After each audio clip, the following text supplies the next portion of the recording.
প্রিয় দর্শক, সাজ্জাদ কাদিরের প্রীতি নিন, শুভেচ্ছা নিন। আজকে আমি একা কথা বলবো না, দ্বৈতভাবে কথা বলবো। আজকে আমাদের এই লাইভে যুক্ত হয়েছেন তুমি মাওলানা ইসলামী আন্দোলনের কত ক্ষতি করছো আমি কি জানি না? তুমি যেই পীরের দালালি করতেছো তারা এবং তোমরা হাফিজ হুজুর রহমতুল্লাহকে অপমান করছো। তাকে তোমরা অপবাদ দিছিলা তিনি শিয়াদের দালাল।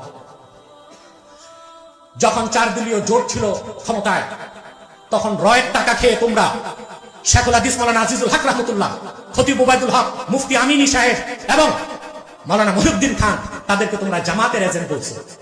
বাংলাদেশের রাজনীতিতে আবারও নতুন আলোচনার ঝড়। কিন্তু কেন? জামাত ইসলামী ও চরমনাইপন্থী ইসলামী আন্দোলনের সমঝোতা, এটা কি সত্যিই ঐক্যের রাজনীতি ছিল, নাকি পর্দার আড়ালে চলছিল কোনো গভীর ষড়যন্ত্র?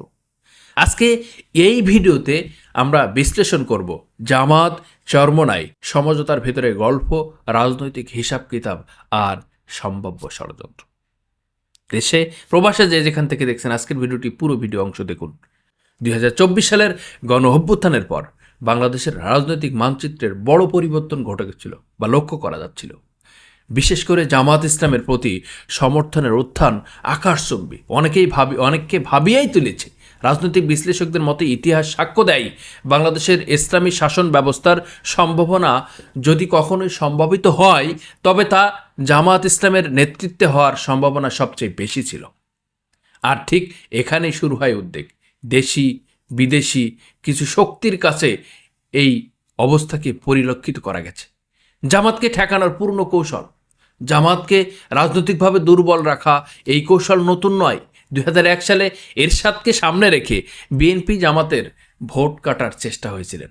ইতিহাস এটা ভুলে যায়নি। আজকে একই কৌশল, কি সুন্দর, একই কৌশল নতুন মোড়কে ফিরছে।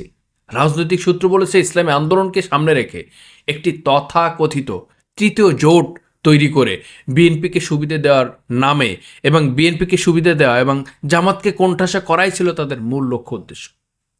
তৃতীয় জোট কেন ব্যর্থ হলো? শুরুতেই পরিকল্পনা ছিল চরমনাইকে নিয়ে আলাদা জোট গঠন করা, কিন্তু জামাত কৌশলগতভাবে সেই জোটে যুক্ত হয়ে স্টিয়ারিং নিজের হাতে নিয়েছিলেন, নিজের হাতে ড্রাইভিং সিটে বসেছিলেন। ফলে পুরো পরিকল্পনাই ভেস্তে যায় এবং এখান থেকে শুরু হয় নতুন টানাপোড়েন। আসন ভাগাভাগির নাটক এখন মূল সংকট আসন ভাগাভাগি নয়। জামাত যেখানে বাস্তবতার আলোকে 45 থেকে 50টি আসন প্রস্তাব দিয়েছে চরমনাইকে, সেখানে 65টা পর্যন্ত আসন তাদেরকে ছেড়ে দিতে চেয়েছে। যেখানে ইসলামী আন্দোলনের পক্ষ থেকে 80টির কম আসেনি, রাজি না হওয়ায় অবস্থান তৈরি হয়েছে। রাজনৈতিক বিশ্লেষকদের মতে এটি শুধু অযৌক্তিকই নয়, বরং জোটের ভবিষ্যৎকে ঝুঁকের মুখে ফেলা বা ঝুঁকিপূর্ণ মুখে ঠেলে দিচ্ছে। এমনকি একাধিক আলোচনার পরেও এই অবস্থান থেকে তারা সরে আসেনি। কেন সরে আসেনি জানেন? তাদের কৌশল ছিল যে আমরা তো সব করেছি, আমরা এক বাক্স নীতি করেছি, আমরাই রেখে চলমান করব, জামাত কি? এইভাবে তারা কিন্তু কথা বলেছেন। দলের ভিতরে বিভাজন ও এজেন্সির প্রশ্ন, এখানেই আসে সবচেয়ে বিতর্কিত অভিযোগ।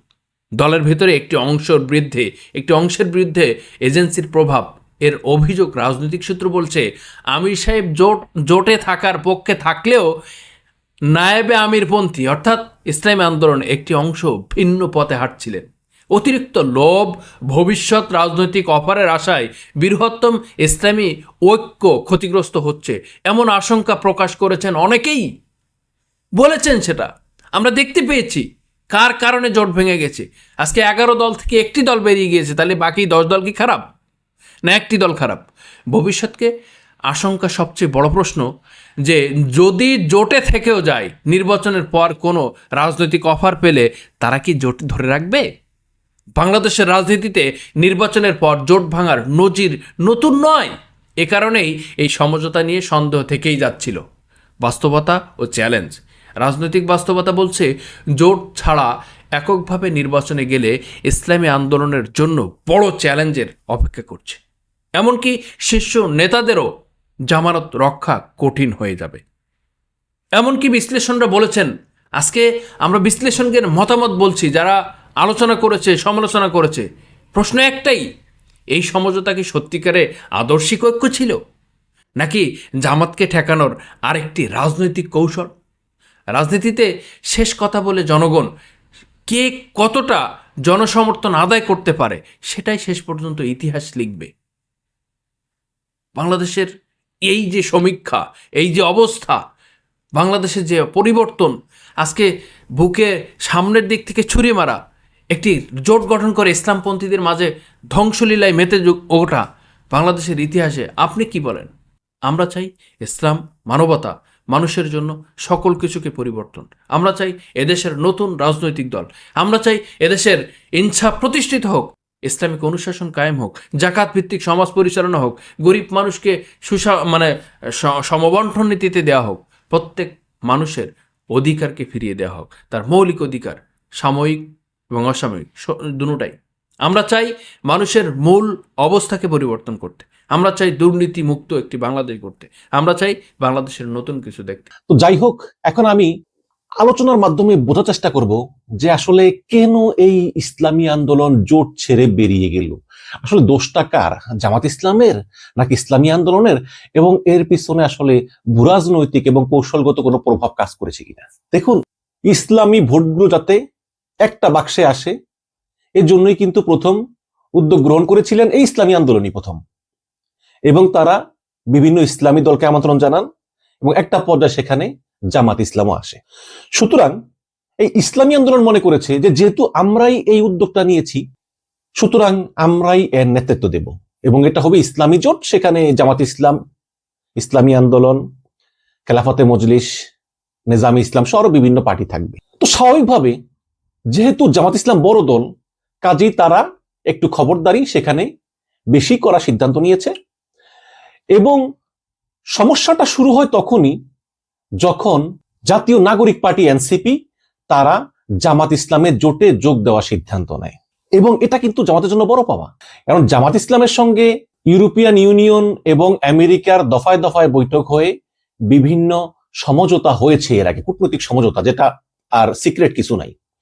কারণ এই পৃথিবীতে কোনো একটা দেশেই একটা ইসলামিক দল জনগণের ভোটে ক্ষমতায় আসার দ্বার প্রান্তে, সেটা কিন্তু এই বিশ্বে দ্বিতীয়। প্রথম হয়েছিল সেই কয়েক বছর আগে, মুসলিম ব্রাদারহুড এসেছিল ক্ষমতায় মিশরে এবং প্রেসিডেন্ট হয়েছিল মুরসি, বাট বেশি দিন টিকে নাই। পরে তাকে সামরিক অভ্যুত্থানে ক্ষমতাচ্যুত করে তারই নিয়োগ দেওয়া সেনাপ্রধান, যিনি এখনো মিশরের প্রেসিডেন্ট, এবং মুরসি কারাগারে মারা যায়। মানে খুব নিদারুণ কাহিনী আর কি। এবং তারপরে আবার এখানে জামাত ইসলাম দফায় দফায় মিটিং করেছে কূটনীতিকদের সঙ্গে, পশ্চিমাদের সঙ্গে। তারা লোগো চেঞ্জ করেছে এবং তারা বলেছে তারা ক্ষমতায় গেলে শরিয়া আইন চালু করবে না। তো এই সমস্ত বিভিন্ন বিষয় আসলে আন্তর্জাতিক সম্প্রদায়কে জামাত কনভিন্স করে সফল হয়েছে। নাগরিক পার্টি যদি আসে তাহলে তো জামাতের হাতকে শক্তিশালী করে, কারণ বিভিন্ন জরিপে দেখা গেছে যে নাগরিক পার্টি তারা 7% থেকে 8% ভোট আছে এবং তারা জুলাই যোদ্ধা, তাদের নেতৃত্বেই এই জুলাই বিপ্লবটা হয়েছে। কিন্তু যখন নাগরিক পার্টি আসলো তখনই আসলে ইসলামী আন্দোলন বেঁকে বসলো। কারণ ইসলামী আন্দোলন বলতেছে যে নাগরিক পার্টি, লিবারেল ডেমোক্রেট পার্টি, তারপরে এবি পার্টি সহ আরো যারা যারা এসেছে তাদেরকে জামাত নিয়ে এসেছে, আমাদের সঙ্গে আলোচনা করে নাই। এমনকি ভবিষ্যতে ক্ষমতায় গেলে ইসলামী আন্দোলন চায় আফগানিস্তানের ভিত্তিক শাসন ব্যবস্থা, যেটা জামাত ইসলাম রাজি না। এবং সবচেয়ে বড় কথা হচ্ছে, রিসেন্টলি জামাতের আমির বলেছে ক্ষমতায় গেলে আমরা বিএনপি কে সঙ্গে নিয়ে জাতীয় সরকার করব, এবং এই কথা বলার আগে নাকি জামাত ইসলাম ইসলামী আন্দোলনের সঙ্গে বিন্দুমাত্র আলাপ আলোচনা করেনি। এই কারণে ইসলামী আন্দোলন মনে করতেছে তাদেরকে অবহেলা করা হচ্ছে, কিন্তু তারা অবহেলার পাত্র না, কারণ তারাই হচ্ছে এই জোটের ভিতরে সবচেয়ে বড় দল। তাদের যে ভোট আছে জামাত ইসলামেরও নাই, এটা তারা মনে করতেছে। এখন কেউ যদি কিছু মনে করে আপনি কি করবেন বল? দেখুন, চরমনের পীর যেভাবে বিএনপিকে আক্রমণ করতেছে শুরু থেকেই, এইভাবে বিএনপিকে আক্রমণ করা জামাতের পক্ষে সম্ভব না। কারণ জামাত এবং বিএনপি একসময় একই জোটে ছিল, একসঙ্গে সরকারও চালিয়েছে। আমি লন্ডনে দেখেছি ভাই, যা জামাত তাই বিএনপি, যা বিএনপি তাই জামাত, একসঙ্গে 15 বছর কাঁধে কাঁধ মিলিয়ে ভাইয়ের মতো হয়ে এই ফ্যাসিবাদের বিরুদ্ধে যুদ্ধ করেছে। লন্ডনে কোনো জামাত বিএনপি ভিন্ন কেউ ছিল না, সবাই এক ছিল। এখন হয়তো পরিস্থিতি পরিবর্তন হওয়ার কারণে দুই জোট করে, এই কারণেই চরমনের পীর যেভাবে বিএনপি আক্রমণ করে জামাত ওইভাবে আক্রমণ করতে পারে না। চক্ষু লজ্জাও তো আছে রে ভাই। আর তাছাড়া এই চরমনের পীর বিএনপিকে আক্রমণ করে, সে সত্য বিএনপি লোক চাঁদাবাজি করে, এটা তো মিথ্যা না, বাট যেভাবে আক্রমণ করে এই গত 15 বছরে তো আওয়ামী লীগের লোকজন এতে বেশি চাঁদাবাজি করতো, এতে বেশি অন্যায় করতো, তখন তো চরমনাই কিছু বলে নাই, তখন তো চুপচাপ ছিল। তখন বলছিল যে শেখ মুজিবুর রহমানের পীরের বংশধর, তারা ইরান থেকে আসছে। তারপরে জামাত ইসলামকে বলে ক্ষমা চাও, ক্ষমা চাও 71 সালের অন্যায়ের জন্য। আর হেফাজতে ইসলাম যে শেখ হাসিনাকে কওমি জননী উপাধি দিল, যে শেখ হাসিনা আলেমদেরকে নির্যাতন করতো তাকে দিল কওমি জননী উপাধি, সেই উপাধি এখনো প্রত্যাহার করেছে, তার জন্য ক্ষমা চেয়েছে? চায় নাই তো। শুধু জামাত ক্ষমা চাইলেই হবে? হেফাজতকে ক্ষমা চাওয়া লাগবে না? এই হেফাজতের আমির বলতেছে যে এই ইসলামী জোট নাকি শরীয়ত সম্মত না। আপনাকে কে বলেছে এগুলি বলতে? আপনি কি বিএনপি দালালি করতেছেন এই বুড়া বয়সে? এই হচ্ছে গিয়ে হেফাজত ইসলামের অবস্থা। তো আসলে এই ইসলামিক সব ভোট এক বাক্সে পড়ার যে উদ্যোগ, সেটা এবারও ব্যর্থ হয়ে গেল। এবং আমি মনে করি যে আসলে ইসলামী দলগুলো কখনোই একসাথে হওয়া সম্ভব না, কারণ এই ক্ষুদ্র ক্ষুদ্র স্বার্থই তারা বড় করে দেখে এবং কখনো এক হতে পারে না। ওই যে কথায় আছে, একজন বাঙালি একাই 100, বাট 100 বাঙালি কখনোই এক হতে পারবে না। এটা হচ্ছে বাস্তবতা, এবং এটা আবার প্রমাণ হলো যে এই জোটটা ভেঙে গেল। অথচ জোটটা কিন্তু অনেক সম্ভাবনাময় ছিল। আমি চেয়েছিলাম যে বিএনপি ক্ষমতায় গেলেও যাতে 170টির বেশি আসন না পায়, কারণ বেশি আসন পেলে একটা অহংকার চলে আসে, শেখ হাসিনার মতো স্বৈরাচারী হতে চায়। এই কারণে আমি চেয়েছিলাম যে এই জামাত জোটটা সফল হোক। বিএনপি জামাত সবই আমার দল, ফেসিবাদ বিরোধী দলগুলো সবই হচ্ছে আমার দল, কিন্তু আমি ক্ষমতার ভারসাম্য চাই। কিন্তু এই চরমনের পীরের কারণে এটা হলো না।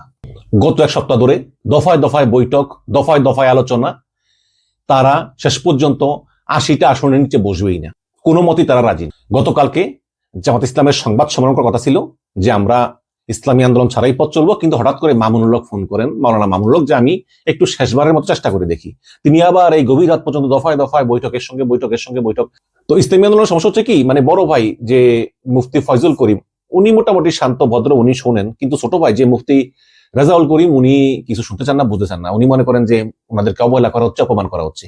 এবং এই যে বিভিন্ন সাম্প্রতিক জরিপে বলা হচ্ছে ইসলামী আন্দোলনের 1 থেকে 1.5% ভোট মাত্র, এটা ওনারা মানতে রাজি না। ওনারা মনে করেন যে ইসলামী আন্দোলনের ভোট 30 থেকে 35%, জরিপ ইচ্ছা করে কমায় বলে। এই ধরনের বিভিন্ন অভিযোগ আর কি। এখন দেখুন, জামাত ইসলাম কিন্তু এটা ওয়াইড অ্যাঙ্গেলে চিন্তা করে, ক্ষমতায় আসার জন্য কি কি দরকার সে অ্যাঙ্গেলে চিন্তা করে, এবং তারা এই জন্যই মুক্তিযোদ্ধাদেরকে দলে নিচ্ছে। লিবারেল ডেমোক্রেট পার্টি কর্নেল অলি এবং জাতীয় নাগরিক পার্টি এনসিপি, সেখানে নারী প্রতিনিধি আছে। এই সব নিয়ে কিন্তু জামাত তার ভাবমূর্তি বাড়াতে চায়, এবং তারা সেটাই করেছে। এবং এগুলো ইসলামী আন্দোলনের পছন্দ না। তারা মনে করতেছে যে আমরা থাকবো জোটের নেতৃত্বে এবং সকল ইসলামী দলগুলো আমাদের কথা শুনবে, আমরা ক্ষমতায় আসবো, দেশে শরিয়া আইন কায়েম করব। বাংলাদেশের ইতিহাস, সংস্কৃতি, ঐতিহ্য বিবেচনা করে বাংলাদেশে কখনোই শরিয়া আইনের জন্য উপযুক্ত না, ওই ধরনের পরিবেশও বাংলাদেশে নাই। এটা কিন্তু বুঝতে হবে। কোনো কিছু জনগণকে চাপিয়ে দিলে হয় না, চাপিয়ে দিলে ওই আবার ওই জুলাই আন্দোলনের মতো আরেকটা অভ্যুত্থান হয়ে যাবে। ধর্ম চাপিয়ে দেওয়া জিনিস না, ধর্ম পালন করার জিনিস। জামাত শেষ পর্যন্ত বলেছিল যে দেখো, এমনিতেই অন্যান্য দলগুলোর সঙ্গে কিন্তু আসন নিয়ে অনেক সমস্যা হচ্ছে, কেউই খুশি না, মামুনুল হক খুশি না, জামাত ইসলাম নিজেও খুশি না, কারণ অনেকে অনেক আসন পায়নি। এনসিপি তো খুবই রাগ, কারণ এনসিপি এই জামাত জোটে যোগ দিয়ে কিন্তু তাদের বিরাট মূল্য দিতে হয়েছে। এনসিপি দলটা ভেঙে গিয়েছে, সেখানে যে নারীরা ছিল, যারা রাজপথে অনেক সংগ্রাম করেছে হাসিনার বিরুদ্ধে, তারা ভাইদেরকে আগলে রেখেছে, সেই নারীরাও কিন্তু এনসিপি ত্যাগ করেছে। এনসিপির বড় ক্ষতি হয়েছে। সুতরাং সবাই কিন্তু স্যাক্রিফাইস করেছে এবং সবাই কিন্তু খুশি না, সবাই আরো বেশি আসন চেয়েছে। বাট আসন তো 300টা। ইসলামী আন্দোলনকে বলেছে যে তোমাদেরকে আমরা 45টা আসন দিব, যেখানে এনসিপি কে দিয়েছি 30টা, তোমাদেরকে 45টা, আরো কয়েকটা আসনে তোমরা তোমাদের প্রার্থী উইথড্র করো না, তারা পর্যন্ত করুক, আমরাও করি তোমরাও করো এইভাবে। তাও তারা রাজি না, তারা বলতেছে না, 80টা আসন কনফার্ম না করলে আমরা বসবই না। এখন সমস্যা হচ্ছে, যখন আপনি জানেন যে আপনার জমির দাম হচ্ছে সাপোজ 1 লাখ টাকা, আপনি মুলামুলি করতে পারেন যে 1.5 লাখ টাকা বলতে পারেন, সর্বোচ্চ 2 লাখ টাকা বলতে পারেন। তারপর বার্গেন করতে করতে করতে করতে আপনি জমি বিক্রি করলেন, যদি আপনার বিক্রির আগ্রহ থাকে। কিন্তু আপনার জমির দাম 1 লাখ টাকা আপনি জানেন, কিন্তু আপনি বললেন আমার জমির দাম 20 লাখ টাকা। তার মানে হচ্ছে যে আপনার ওই জমি বিক্রির কোনো ইন্টেনশনই নাই, আপনি আসলে ওই জমি দিয়ে অন্য কোনো ধান্দা করতেছেন। এখন এই ইসলামী আন্দোলনে যেখানে 1-1.5% ভোট সমস্ত বাংলাদেশে, তারা যখন 80টা আসন চায়, যাদের একজন এমপি কখনো হয়নি, তখন বুঝাই যায় যে এখানে কোনো ঝামেলা আছে। এবং দর্শক, এই ভারত সহ বিভিন্ন কমিউনিটি আছে ইউরোপে, আমেরিকা বা অন্যান্য জায়গায়, তারা কখনোই এটা ইসলামী দল জনগণের ভোটে ক্ষমতায় আসবে তারা এটা মেনে নিতে পারে না। এবং সেই সঙ্গে আওয়ামী লীগও আছে।